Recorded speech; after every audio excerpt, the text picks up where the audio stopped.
Which leads us on to our next session, which is kindly sponsored by BT Business, a key partner of the British Chambers of Commerce. It actually brings together this question about place with this question about the future of business. What is business going to be like in the years to come? And we have an excellent panel of speakers who are going to join us for this conversation. The first is Dr. Nicola Millard of BT. She's a futurologist. It will become clear to you in just a moment's time exactly what that means. The Right Honourable Greg Clark MP. Now, Greg is a good friend to the BCC, but is Minister for the City of London, but also Minister for Cities, in the plural. And Greg is spearheading a lot of the government's drive for localism. We have well-known creative entrepreneur Wayne Hemingway, who's done everything from fashion through to urban design and really has been at the forefront of a lot of the trends that we've seen in business in recent years. And we have John Telling, who is Corporate Affairs Director at MITIE, a company that's both local and national at the same time. And John very kindly has stepped in as Ruby McGregor-Smith, the CEO of MITIE, had an unavoidable family commitment this afternoon. Ladies and gentlemen, will you please welcome our panelists?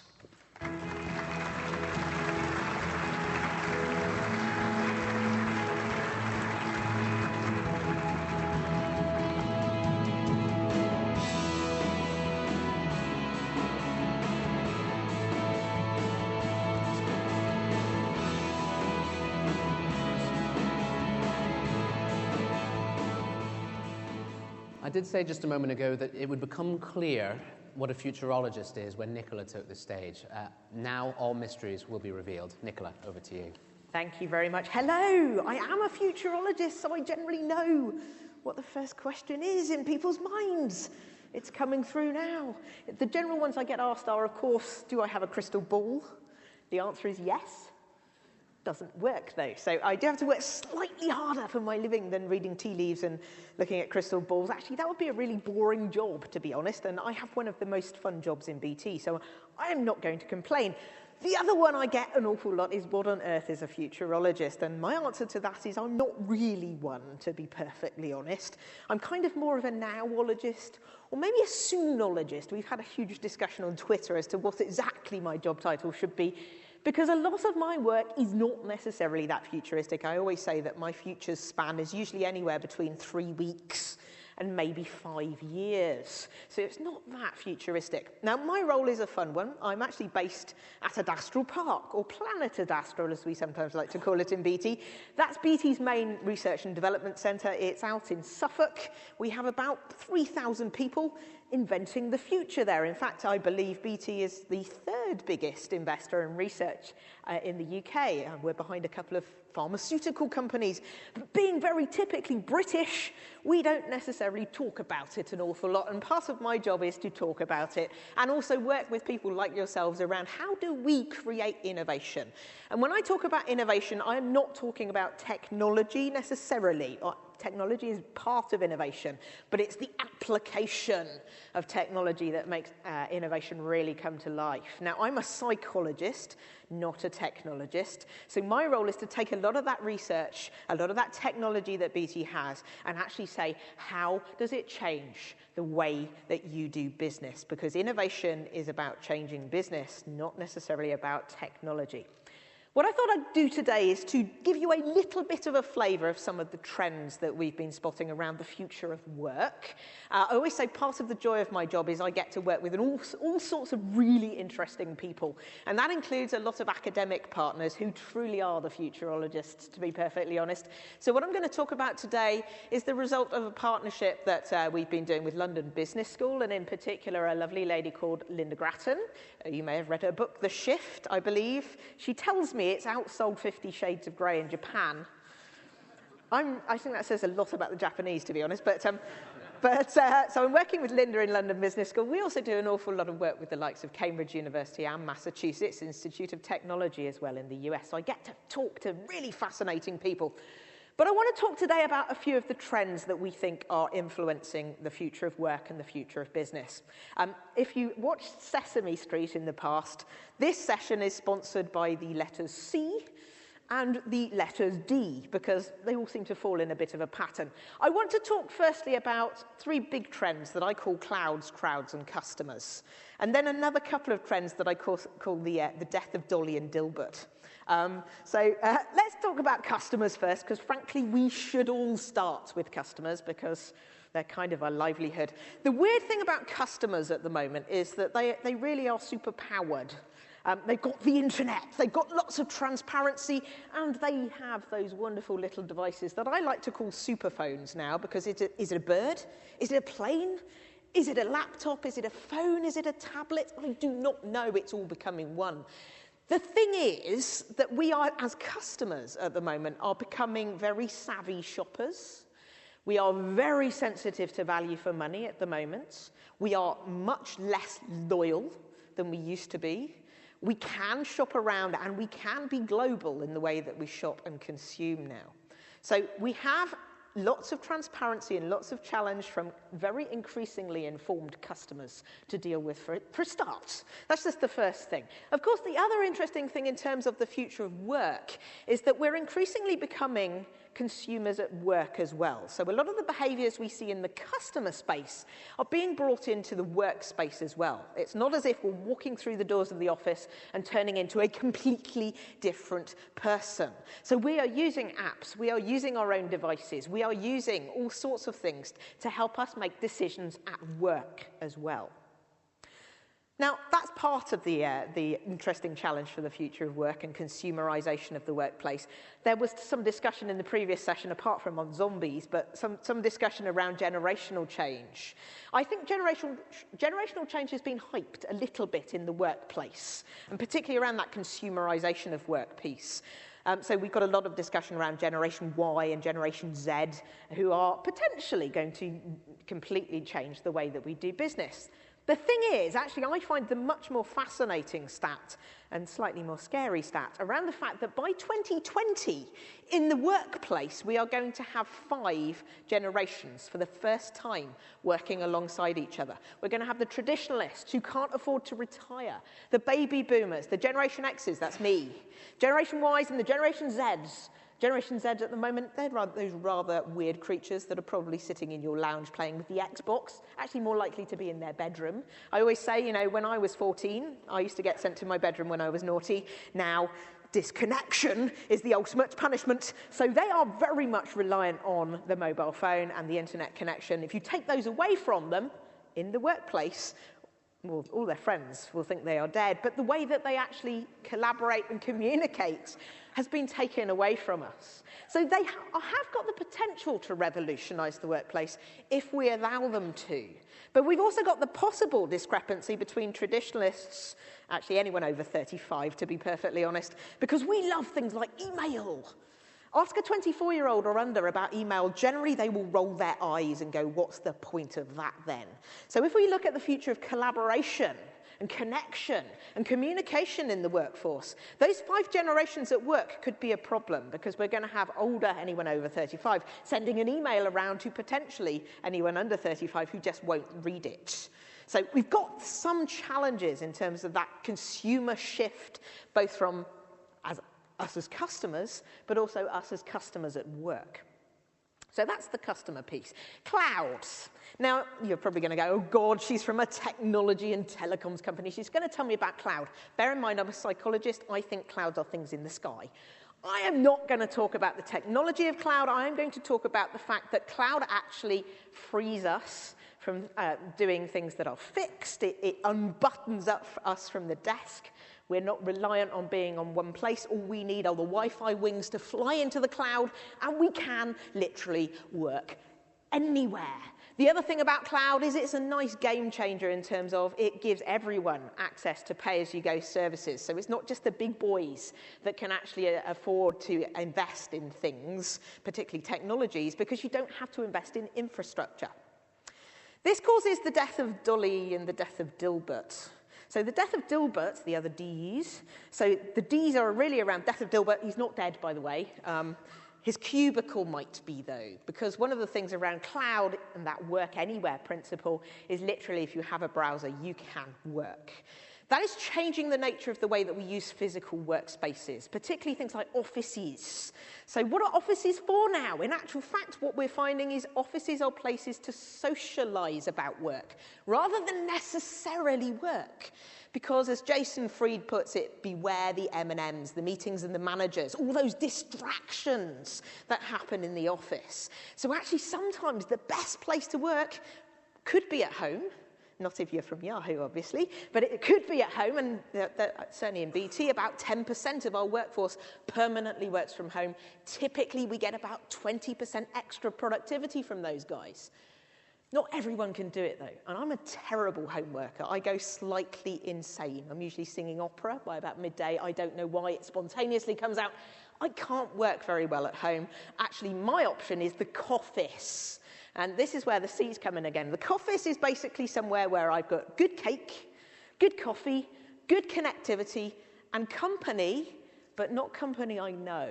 So they're not going to interrupt me, but there's a buzz around. And all I need necessarily is a browser to work. And we can very effectively choose to work wherever we want, because we are freed by the technologies, by things like cloud. So that's cloud. Then crowds. Well, actually, I forgot to mention the death of Dolly, by the way. So let's go back to Dolly. That's Dolly Parton, by the way. She's not dead. Anyone who's slightly worried that Dolly Parton might have died and they missed it on Twitter, she's not dead, but 9 to 5 is. You may well have noticed. I can't remember the last time I worked 9 to 5, to be perfectly honest. There are two factors driving the death of 9 to 5. Globalization is one of them.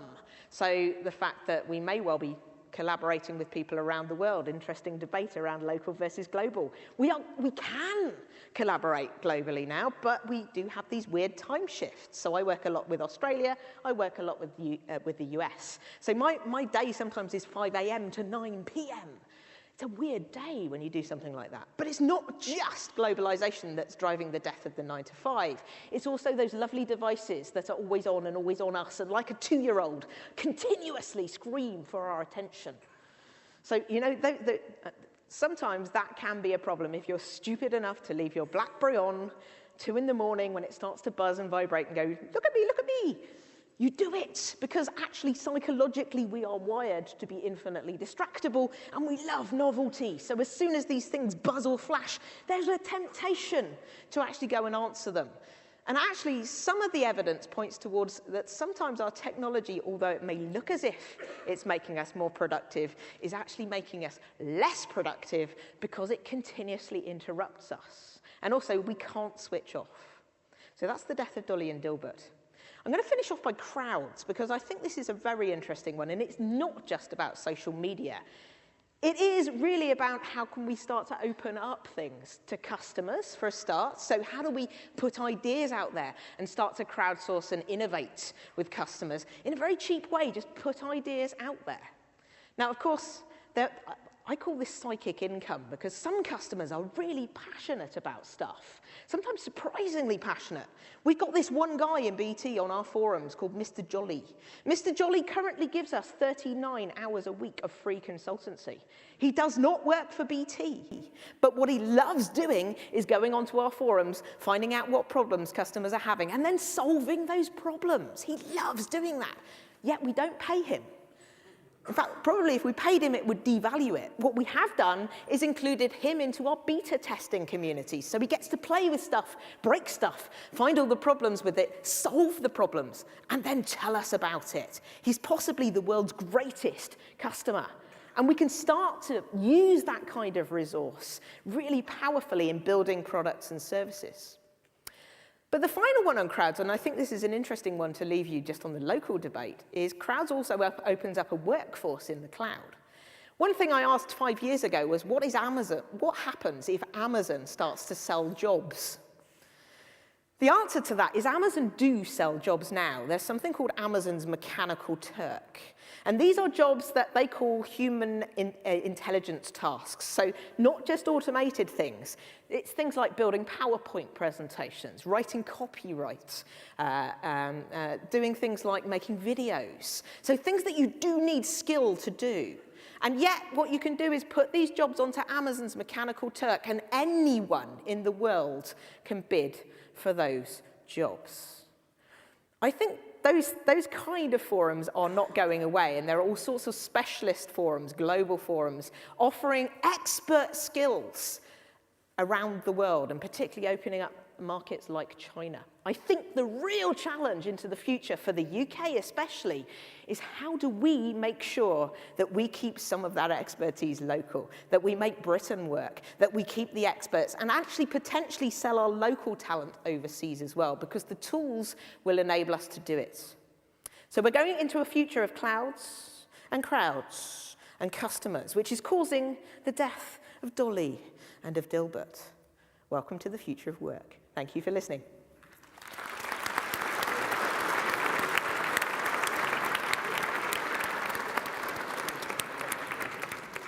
Ladies and gentlemen, if you did have any doubts as to what a futurologist was before that presentation, you now know. Nicola, thank you very much indeed. And you've posed a challenge right at the end there, which is how do we keep the local relevant when in fact the world is so global these days, both in terms of work and in terms of the way we choose to do things, the way we choose to organize our businesses. To get a bit of a more local perspective, we have with us Greg Clark. I mentioned that Greg is Minister for the City and Minister for Cities at the same time. Greg has spearheaded a lot of the government's work around localism. Greg, the government says that the future, in many ways, is local. So can greater localism, alongside all of these amazing trends going on in terms of globalization and everything else, really spark innovation and entrepreneurship? Well, I think it's crucial, Adam. Just when I was walking out, I didn't see the figures that came up from the poll. What were they? 75% said right. Place still matters. Excellent. Well, that's a good basis in which to have this discussion. Listen, it seems to me that having looked at your programme during the day, you've been talking a lot about growth, you've been talking a lot about what can create the right conditions for that. And sure, the macroeconomy is clearly important for any country. You need to have the right conditions in place to be able to have confidence that this is going to be an economy that is stable and then is going to go places. You also need to have the right microeconomic conditions in place. So what you've been talking about, regulation, about tax, about access to finance, all very important. But it seems to me that there is a further component of it that is absolutely essential. And if I can put it this way, growth doesn't happen in the abstract. It happens when particular employers, like yourselves, take on extra people, expand your production, new businesses set up, businesses from overseas come and locate. And they locate always in a particular place, in a place that you can march up to and see the physical presence of that place. And so it seems to me that in the discussions that we have about policies towards growth, as well as the macroeconomic and as well as the microeconomic, there needs to be a consideration of how different places, how geography can make a difference.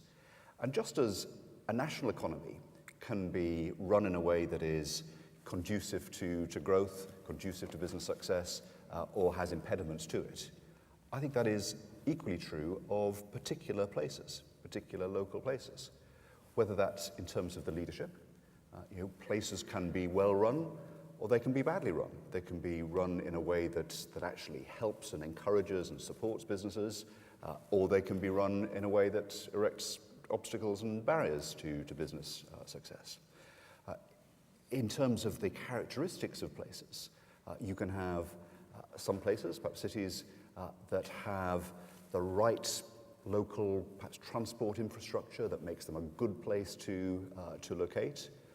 Or frankly, you can have places where the local transport connections are so poor and so poorly connected that actually an employer wanting to expand or wanting to locate there will think twice because of those physical impediments. Same with skills. You've got places where employers can be confident in being able to expand production because they've got access to the skills that they need in the workforce to be able to take them on and to be able to grow. You've got other places where actually people might think twice about expanding because if they did, they might not be able to source the skills available. Now, these are very different from place to place. My view is that for decades now, national government, perhaps because it is national, has been too slow to think about things other than the national and to think about the contributions that places can make. Now, as soon as you consider that and consider that different places can make different contributions, have different attributes, you instantly come to the recognition that no two places are alike.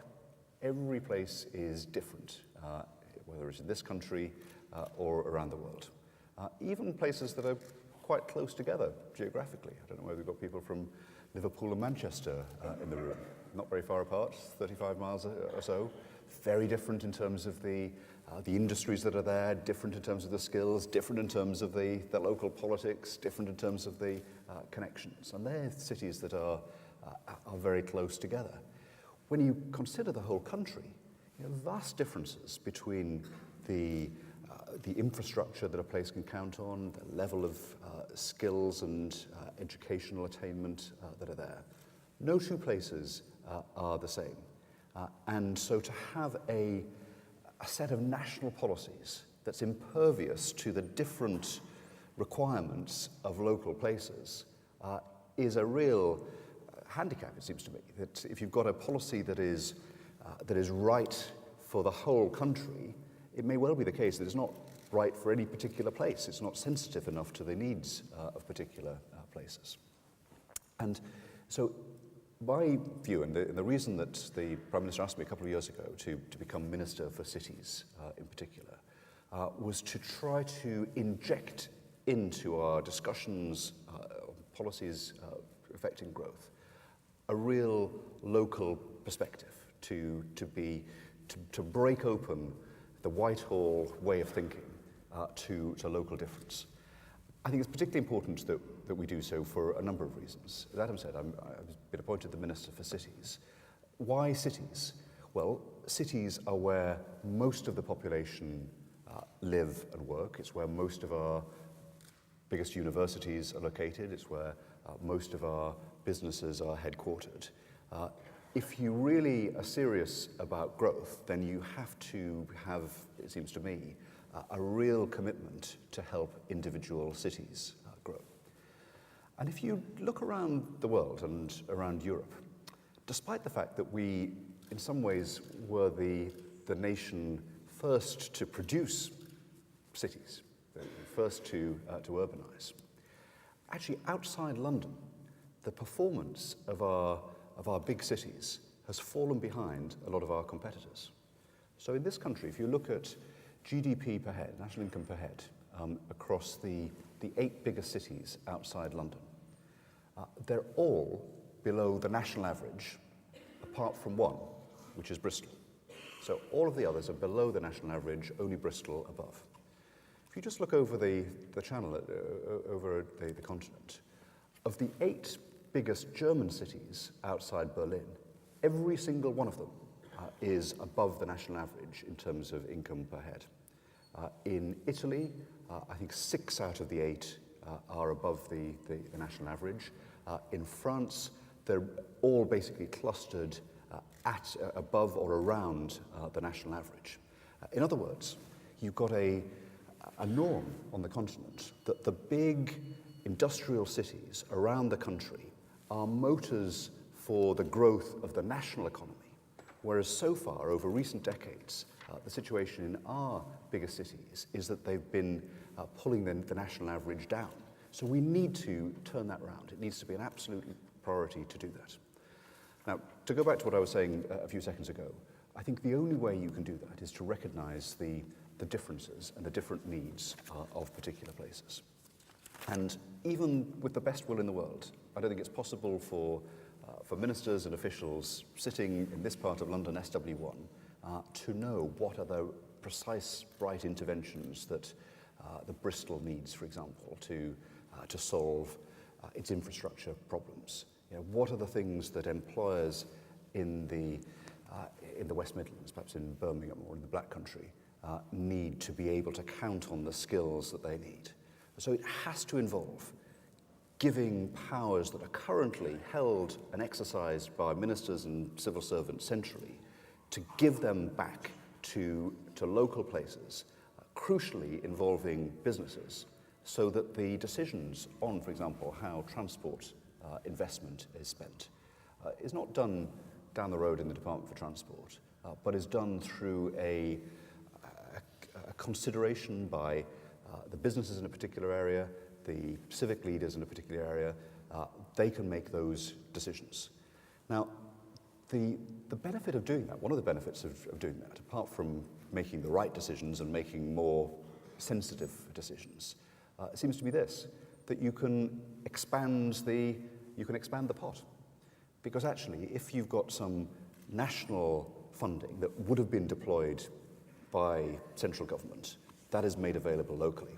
It could well be that perhaps in anticipation of the business rate revenues that might come from bringing a piece of land into use, that the local authority can make a contribution, and it could be that there might be some private developers there who can count on having tenants or sales for particular pieces of land. They might be able to make a contribution, the result of which could be that something that was not possible to happen if you were just using central government funds, if you've really given power and resources and responsibility to places, more can happen in the right way. So the program that I've been leading for the last 18 months is to conduct a series of what we call city deals. We've started with the 8 biggest cities outside London, and we've negotiated to give powers and budgets away. So in the case of Greater Manchester, for example, £2 billion of local investment is taking place in local infrastructure projects in return for Greater Manchester being able to share in some of the benefits of increased taxation that would otherwise come to the Treasury for that. They didn't have the dividends, they couldn't have made the investment in the first place. So we've been able to do that. Different projects across the country, in Newcastle, bringing into development derelict areas of the city, into places where high quality advanced manufacturing engineering firms can locate, that through a retention of a higher level of the business rates that would otherwise be generated. They're deals.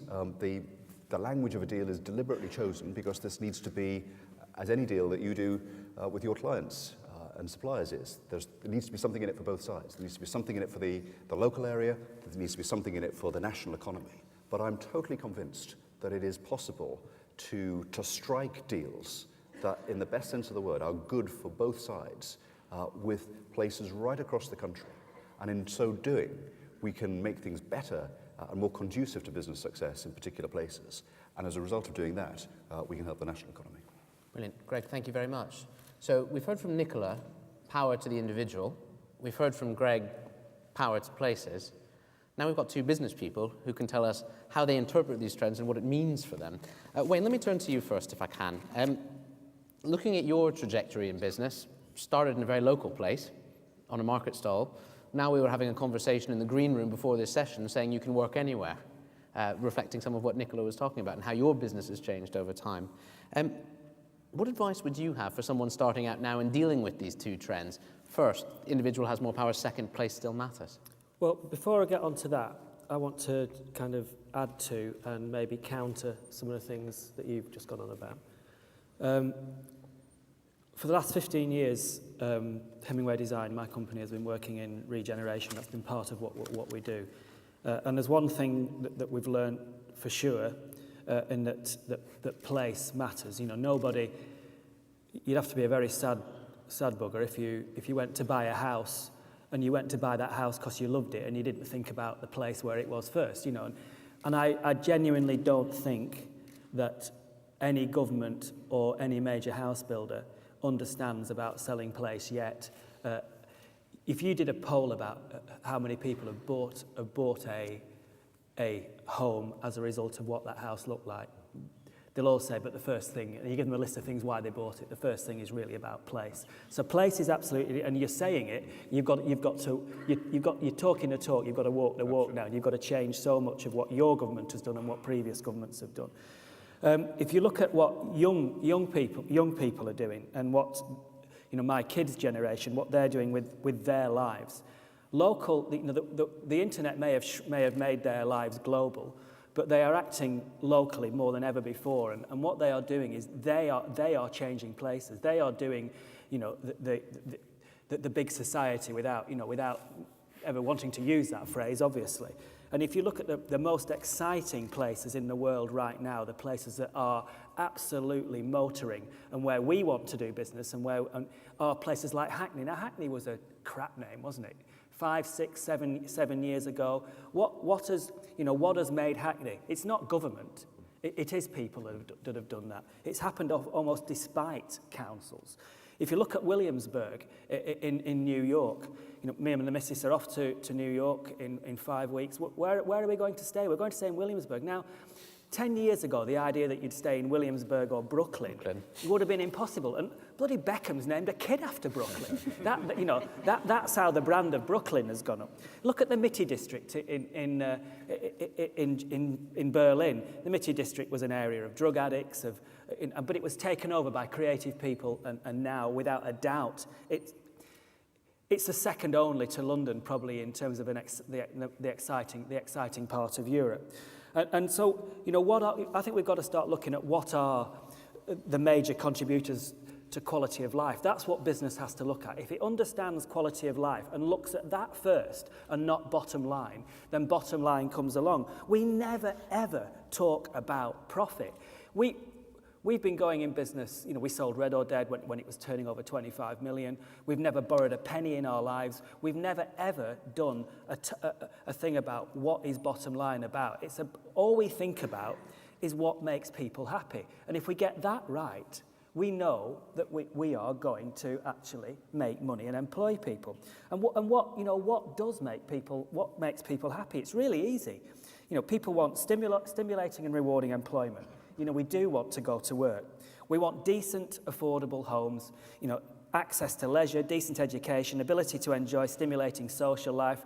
We want to get laid. All of those. Life is really simple. It's never changed. Technology isn't changing that. It's making us do it in a different way, but it's not changing it. Human beings, and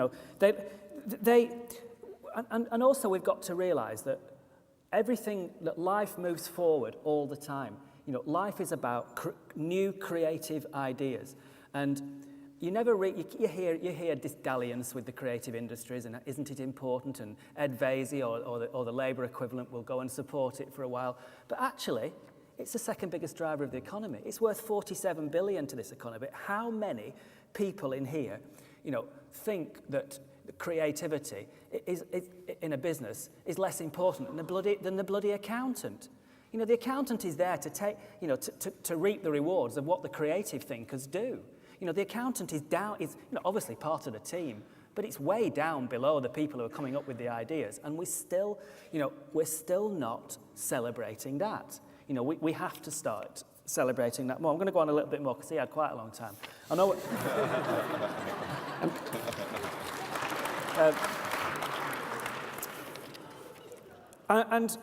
What are we going to do about when me and Geraldine started out on Camden Market and in Kensington Market in the 80s, we could get a stall for £6. That very stall on Camden now is £1,760. That's how much you pay for an outdoor space in Camden, a large market stall now per week. Can you believe that? £1,760.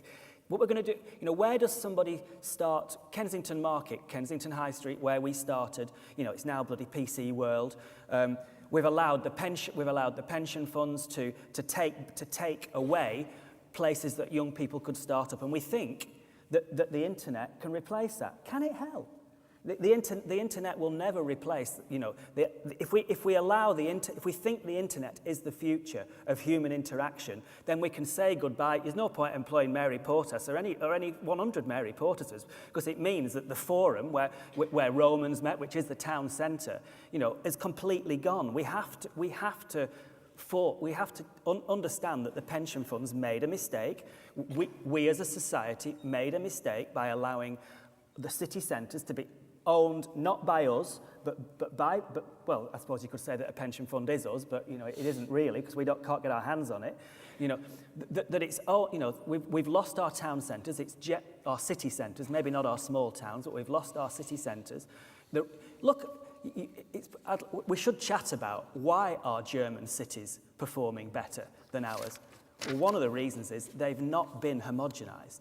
They're not all in the same ownership. The streets are not all owned by big conglomerates and where all the money is thinking about shareholder return.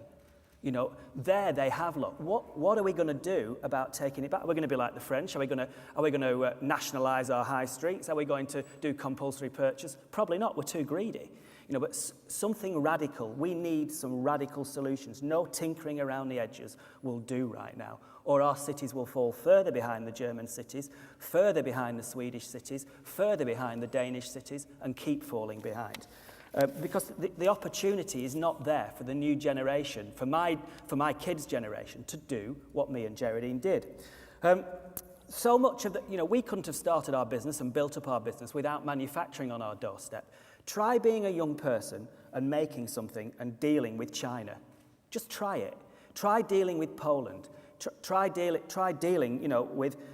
I've just come back from a meeting from John Lewis, who are desperate. We work with 6 departments of John Lewis, of their furniture department, and they are desperate to buy British. They can only source 1% of their furniture in the UK. And I can tell you, as a startup business, you can't deal with China. Not that you'd even want to. It's too difficult.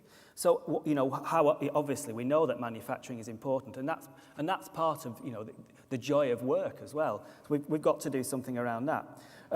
Talked about housing. We've got to. I'm going to go past a few things here. So manufacturing I've talked about, and then finally, we have to get our retailers doing more than just paying lip service to backing UK manufacturing. Without this, I could write a book. But I will have to start leaking at some stage the things that I know about British retailers and their attitude to UK manufacturers. What I see far too often, and lots of you will never have heard this because you're not in the position that I am, actually working with retailers, and you may not have heard this. But one of the most worrying things that I see at the moment is an attitude that a UK manufacturer is there to be exploited by a UK retailer and is a soft touch.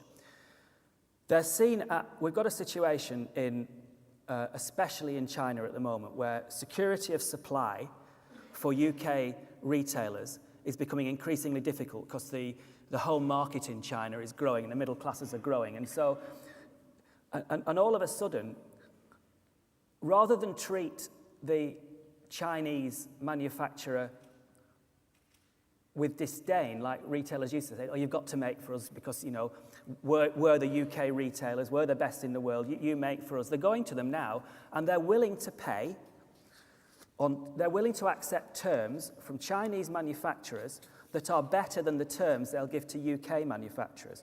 They will demand bigger discounts from a UK manufacturer than they will from a Chinese manufacturer.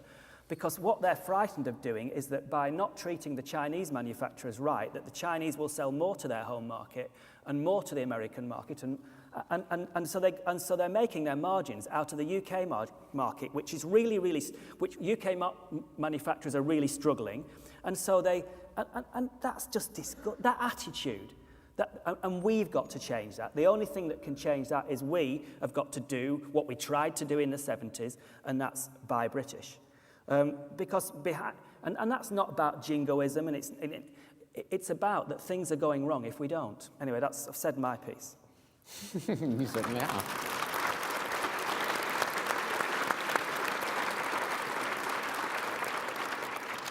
There comes a moment in the life of every compere of one of these sorts of events where you have to try to weave together very, very different contributions and segue on to another contribution. This is one of those moments, ladies and gentlemen. John, I want to come to you. You've heard 3 very different talks about the future of business. You are a corporate affairs director of a major UK business. You've been working in that business for 20 years plus now. You've seen it grow. You've seen it work in 200 different areas across the country. We've heard a lot about place. We've heard a lot about individuals. We've heard a lot about innovation. We've heard a lot about trends. What do you see in your business being those trends leading you forward? And how would you respond to some of the challenges that have been posed here just now? It's very interesting. Of course, as a business, we didn't start as a big business. We started off as one very small business, two guys leaning against a trampoline just south of Bristol in a village called Magna, and they said, let's start something. So they started a cleaning business in Bristol.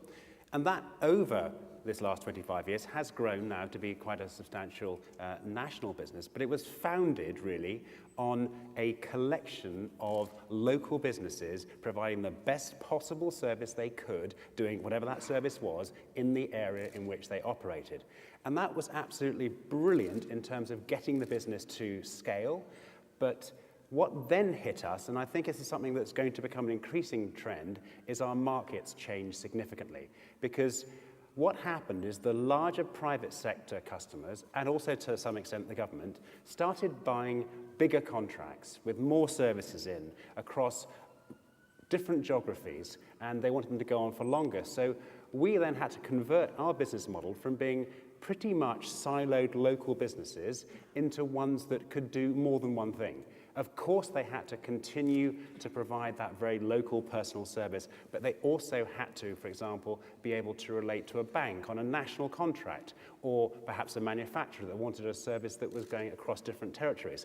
And I think that flexibility is something that businesses have to consider, and probably at a faster rate now than they've ever had to in the past. The other thing that's really helped us as a business to get from just one little business into where we are today is our whole business model. And we're sort of what I'd like to call a corporate entrepreneur. I don't know if any of you know this, but MITIE stands for Management Incentive Through Investment Equity. So the people working in our business, they have a significant stake in each one of those little businesses that start, and then after that, they convert those shares into the shares of MITIE as a PLC. So we've always got that incentive of people working in the company to want to work that bit harder, push that bit further, look for new opportunities. And that's been a real driver for the approach that we've taken and the flexibility that we've been able to push into the market that we work in. The last point I'd like to make is how our relationship with SMEs, small businesses who are supplying us in either a national basis or on a local basis, how they are helping us drive innovation through our business. Because any business, when it gets to be a big business, it becomes a bit corporate. It gets a bit of process in it.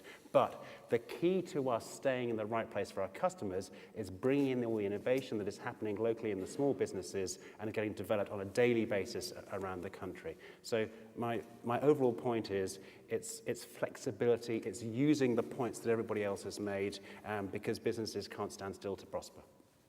Brilliant. John, thank you very much. Audience, over to you. And my summary of what we've heard so far would be as follows. We've heard about the power of the individual. We've heard about the power of place. We've heard about the power of creativity. We've heard about the power of ownership. And we've heard about the power of flexibility. 5 trends, perhaps, Nicola, to add to Dolly Dilbert's crowds, etc., to take forward. But, we have had a diverse range of contributions, but I'd be very keen to have your contributions now, ladies and gentlemen. So over to you for questions to our panel. There's one just at the back there. Lady just here will be the second. And I can't see very well over here. Anyone over here? No. And young lady just here at the front for the third. Okay, my name is Richard Bindless. I work for Suffolk Chamber of Commerce. Minister, I was very, very interested. I used to be a maths teacher a very long time ago. I was very interested in your statistics about German cities. If 8 German cities, and by the way, I love cities, I understand they're an economic engine. If 8 German cities are above the national average for income, that means the rest of Germany, small towns and rural areas, are below. And I am Suffolk Chamber's policy director, so I'm very interested in what you're going to do because for places like Suffolk and other rural shire counties, because, for instance, Suffolk is the container port for Britain, it's the biggest port in Britain, Ad Astral Park is in Suffolk, etc., etc. So I guess my question is, how do you make it spread further? Got it. Thank you very much. Lady just here at the back. Hello, I'm Glynis Whiting. I work in Belgium and in UK, and I was pleased to hear that we don't want manufacturers starting out by rushing off to China. We say come to Belgium first. It actually makes things easier, but that's not my question. I was really pleased to hear about creativity, and we heard earlier that British brands have a high reputation in the world. In my UK work, I'm working with an innovative ceramics company from Stoke-on-Trent, the Potteries. And that's a place where outsourcing has not helped the local economy. I wondered if you'd like to comment on, I have my own opinion, but I would be interested to hear what role you think provenance can play in bringing manufacture back to its heartlands, and whether or not you think that government and policymakers, or indeed other business, what support would you want to offer that? Okay, and by provenance, Glynis, just so I'm absolutely clear, you mean where a product is made, where a service is made, where the brains are, etc.? Well, what I'm talking about in terms of Stoke, for example, is that's where fine bone china was invented 200 years ago, and it has a worldwide reputation for that, but we seem to have lost our way in some parts. Brilliant, thank you. And young lady at the front. Hi, my name's Helen, I'm from Uxbridge College. I just wanted to ask what you thought that the future will bring in terms of technology, etc., when you mentioned about being disconnected as being one of the terms of like grounding the children, etc. I just wanted to know what your thoughts were about that. The power of disconnection. 3 very diverse questions. Let's start with Richard's point. Greg, obviously it was directed at you, but Wayne, obviously you also mentioned smaller towns, some of the diversity and creativity that we see in those areas. And Nicola, obviously there's this distributed working, I think they call it. People can work from anywhere, you can do very creative, whizzy, amazing things from anywhere. How do we ensure that discussions about place aren't just about cities? Greg, just start. Well, I mentioned cities because I think they are the obvious places where you should have the capacity of leadership and enough critical mass to be able to take on powers of their own. And actually, if you think about it historically, the prominence of places like Manchester and Birmingham and Liverpool was not because they went cap in hand to London, to central government. They were founded on the strength of local people there who were assertive and had a very strong civic culture themselves. And I think we should revive that. I think the idea that all of these great cities should have declined in terms of their prominence in national life. I think probably people today couldn't say in the way that they perhaps did sort of 2 generations ago, what Sheffield was famous for. Perhaps they couldn't say what are the industries associated with particular places. And I'd like to have that degree of recognition. It goes to the Stoke-on-Trent point. People the world over should know that this is our centre of excellence in ceramics. But I think the same applies to places outside cities too.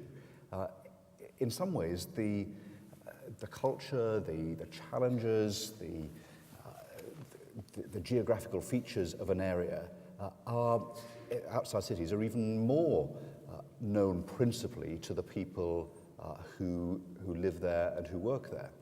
You'll shortly hear from Michael Heseltine, and he will say a bit more about this, but Michael and I have been working very closely, and very shortly the government will be making a response to his report that advocated what we've been doing in cities should be made available right across the country to all places that can take on powers that have previously been vested in Whitehall.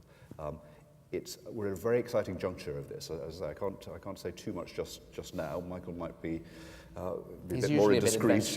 Exactly, but it is very much in the direction that you imply.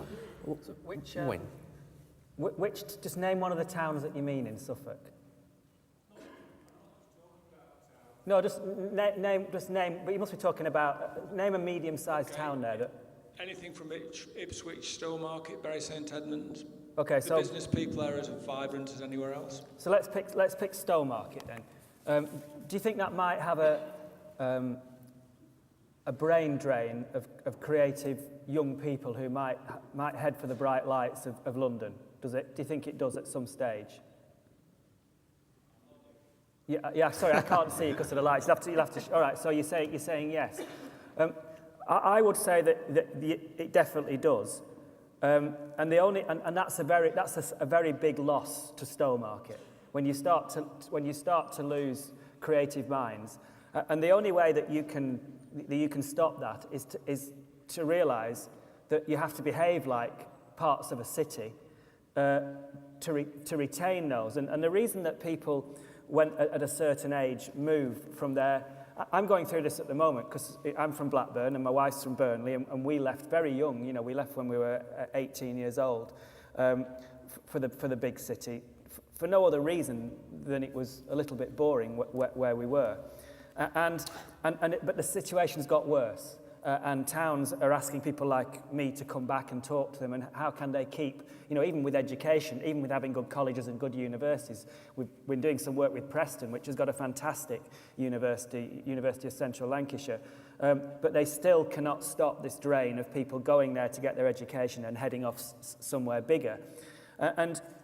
So one of the things it has to address that, and one of those is by having elements of what it is to be young and to move to a city, and that's excitement and that feeling that youth is listened to in a city. Youth has got power in a city. What do you think the average age of a town councillor is in Stowmarket? And I'm not getting at, this is something that I really do think we have to change and challenge. And again, it's not down to government, it's down to us. I was born in Morecambe and doing some work there at the moment, and the average age a few years ago of the elected councillors there was 67, and they're a group of 67-year-olds who are fantastic. They give up their time, you know, they give of their all, but they can't hope to understand what my 15-year-old wants out of his future. You can't. I can't understand at 52. There's no way. You know, it's another generation who have got different values, and well, certain different values. And I think about, you know, what can we do to change that? Well, somehow we have to encourage ourselves when we're younger, when we've got a mortgage, when we've got a family to look after, typical times when it's very difficult to give of your time to become part of a community, to be on local councils. You see that happening in German cities. You see it happening in Dutch cities. They've got very, very young, probably an average age of between, it'd be good if somebody did actually the research on it. But I would hazard a guess that they've got an average age of an elected councillor of under 50, and ours in this country, outside of cities, is well over 50. We worked with Boscombe on the south coast, and they've got two councillors under 35, or they were under 35 when we were working there. And what a difference that made to getting things done, when you see what can happen and how they can inform the older people, and the older people want that information. They're not, you know, older people are only stuck in the mud when there's 10 of them round a table and they've got no other way of getting out that mud. And so you know, we have to inject youthful thinking into things. John, let me come to you on this point of youthful thinking. You've got a company, a lot of whose employees are actually very young. You've got a lot of employees who are actually employee owners, as you were saying before, of the company and of its shares, etc., etc. How do these differences in age in the company in different places where you do work actually contribute to innovation that you see? It actually makes a huge difference. I mean, I really empathise with the point about taking technology away from your kids, having got a daughter who's just off being grounded by about 2 days. But in terms of technology, what we're finding is that people are coming into the workplace now and they're going, hang on a sec, this is a lot worse than I've got at home. Why on earth are you doing things this way? Why have I got a box sitting on my desk with another box underneath it? Why can't I just use my iPad and plug that into whatever system that you've got? And I think that's going to significantly shift how all businesses work over the next few years.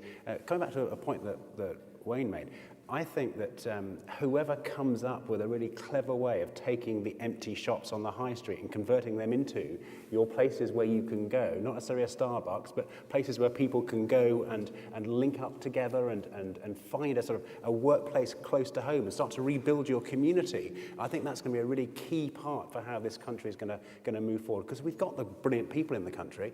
I think, unfortunately, we waste too much of our good efforts on things that add no value. I mean, let me push you on that. Give me some examples of that. Yeah. About 3 weeks ago now, I was unfortunate enough to fall off my bicycle in Richmond Park and break my elbow. And I went to the A&E department. They're absolutely fantastic. And the week later, I went back for the sort of follow-up with the consultant. And once again, the medical staff were brilliant. But how were they actually dealing with me as a patient? Well, the answer is a manila file stuffed full of bits of paper that was carried backwards and forwards in a cart. The amount of things that happen in terms of bureaucracy and process that add no value, I think if we're just a bit smarter about the way we do things, we can have a lot more money left over to do things that will improve the growth of the country. I see Nicola nodding. I know she'll agree with you about using technology more smartly and various other things. She would, coming from BT. But Nicola, let me ask you to come back to Glynis's question, if you can. Is there a way that we can combine this notion of provenance, this notion of place really mattering and being sort of in the DNA of what we're thinking about, with this world where we're using technology in ever different ways, where we're corresponding with people who are 10,000 miles away at any given moment in time? We're probably playing a computer game with someone in South America and transacting with someone in Japan. How do we make that link up? How do we get it through our heads that, you know, the towns that Wayne was talking about matter, but equally we're doing all of these other things as well? Yeah, there's a horrible word called glocalization that gets bandied about, which I think probably sums up some of the contradictions. It's very interesting that the future of work, I think the project throws up so many contradictions. So the fact that actually place doesn't matter, but place does. Location does matter. I keep saying I've done a lot around, I would say our brain is not evolving along the same lines as the microchip. So unfortunately, I'm not becoming more intelligent year on year. My short-term memory is not doubling year on year. And also my evolutionary instincts are not suddenly changing. So the fact that, I call it the global Neanderthal, that, you know, our global caveman in us basically is very wired to working face-to-face.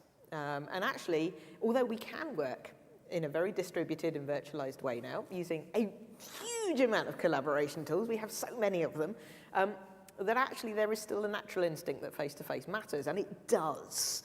But I think the other contradictory force against that, or, you know, actually it could improve the way that we do business, is that there is a possibility that we can actually interact very well not using face-to-face to keep the social glue, the conversation going, the business going, the trust aspects going.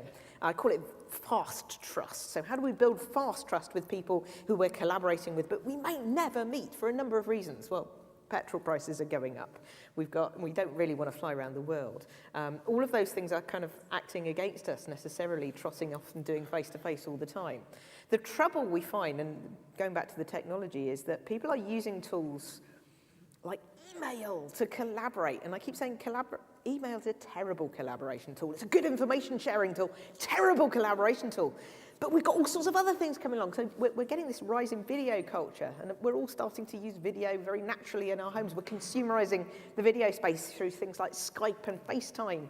Actually, it's not as good as face-to-face, but actually we can start to build, because we can see body language and stuff like that using video.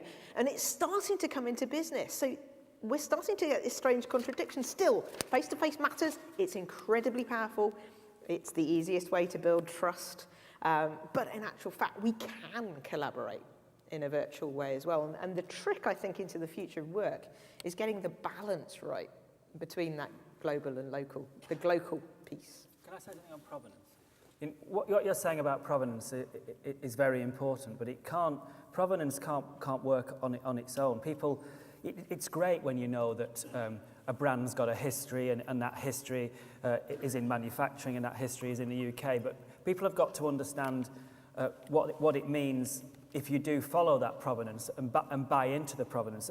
An example of that is, you know, a cup. You know, you talked about a mug from Stoke-on-Trent.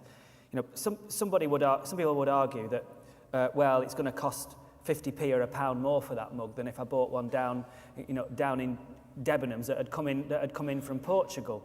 But people have got to understand what it means to actually buy, to save up, because you probably could live with your cracked cup for another year and save up that £1 rather than just buy one because you like the floral pattern that Debenhams have put on this year's mug.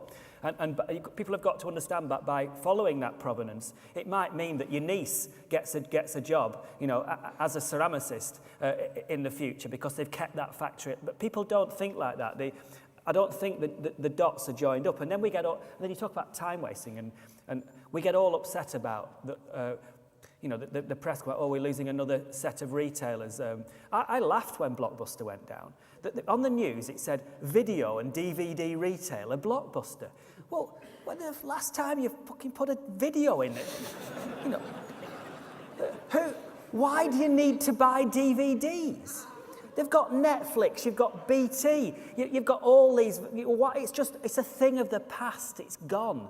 You know, it's not like a vinyl record, which is a beautiful thing. A DVD is just a DVD. You're showing your age now, right? A DVD is just a printed bit of plastic, it's nothing.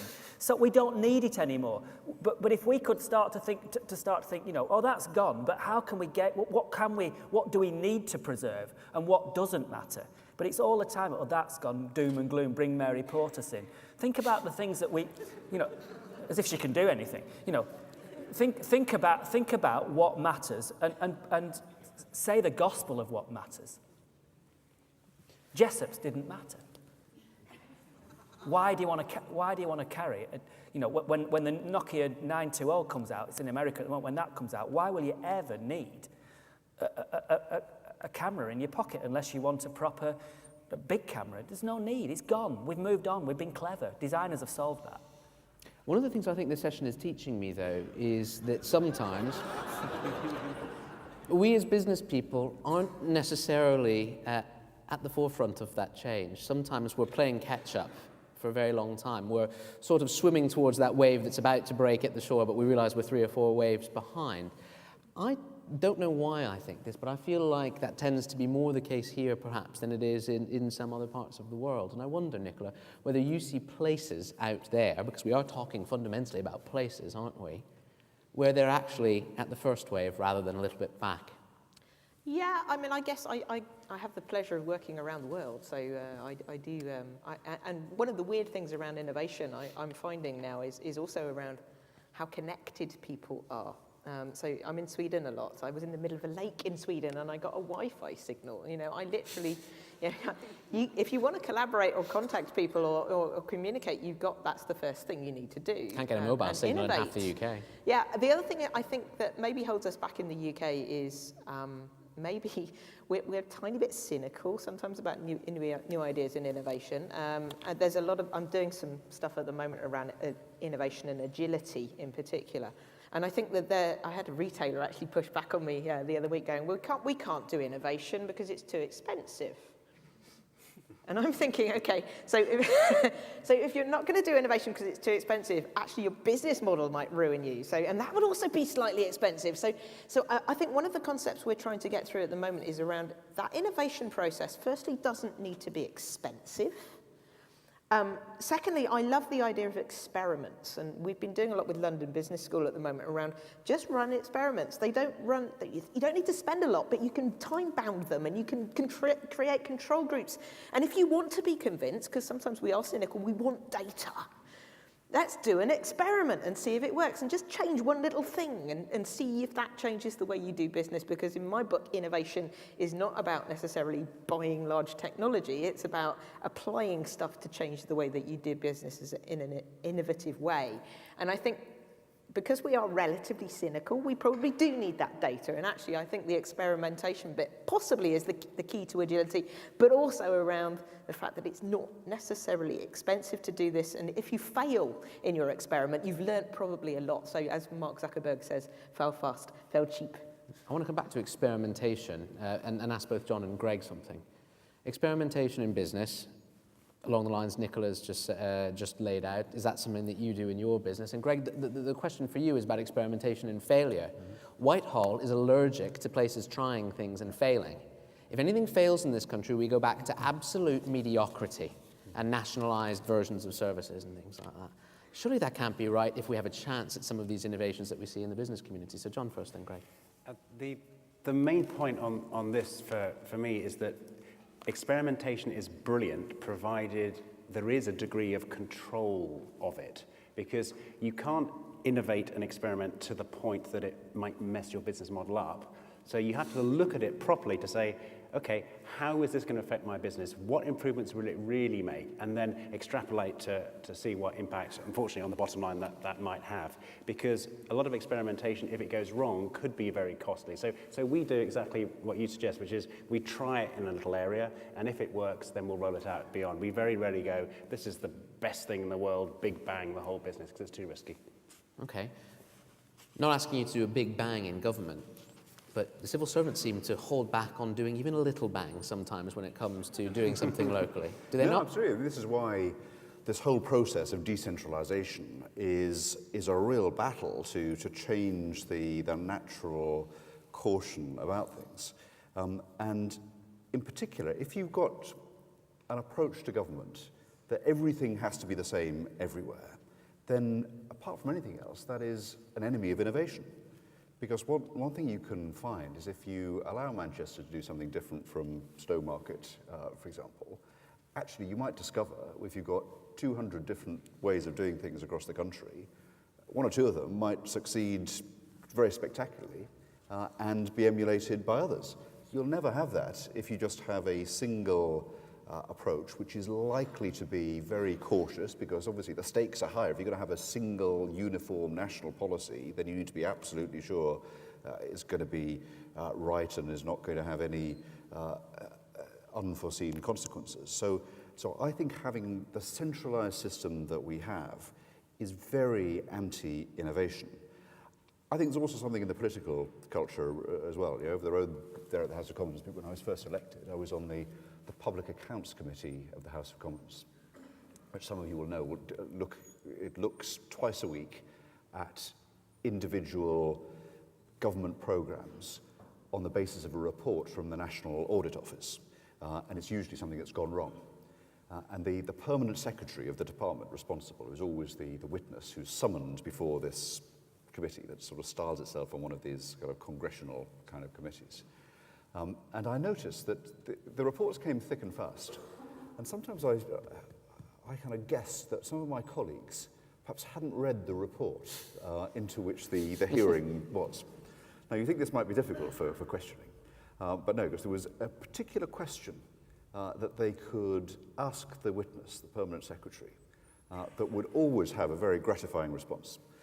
And it was this. They would say, before the National Audit Office published their report into this terrible thing that happened, did you know about it, Permanent Secretary? And you could see the poor official sort of turn white and begin to quail at the consequences of this, because there were really two answers. You could either say, well, no, I didn't know anything about it, and the National Audit Office has brought it to our attention. Immediately then the supplementary question is, so you're telling me you're running this department, by the way, how much were you paid last year? You're running this department, you didn't know anything about this problem until an outside body drew it to your attention. Why are you still in your job, Permanent Secretary? Or if they were to say, well, yes, I did know about it, and they said, so you knew about it, but it was only the threat of exposure by the National Audit Office in front of this committee that's led you to do anything about it, was it? So there's no way to go. And I think you can see why it's sort of tempting to get into that kind of line of scrutiny. But I think if we want to have a culture of innovation, we want to encourage people to take not wild risks, but to make the kinds of sensible risks that everyone in this room, you wouldn't be in business if you'd not taken some well-planned risks from time to time. I think we should allow policymakers to do that. And when sometimes they do go wrong, as they will go wrong, we shouldn't necessarily imply that this was a kind of wholly reckless thing in the first place. So, ladies and gentlemen, you heard it here first. The future of business is, in fact, the past of business. Experimentation, risk, the possibility of failure, innovation. So the concepts are old, but the way we do them is definitely changing. And I don't know about you, but this has certainly been one of the most enlightening groups of panelists we've had. So will you please join me in thanking them very, very much.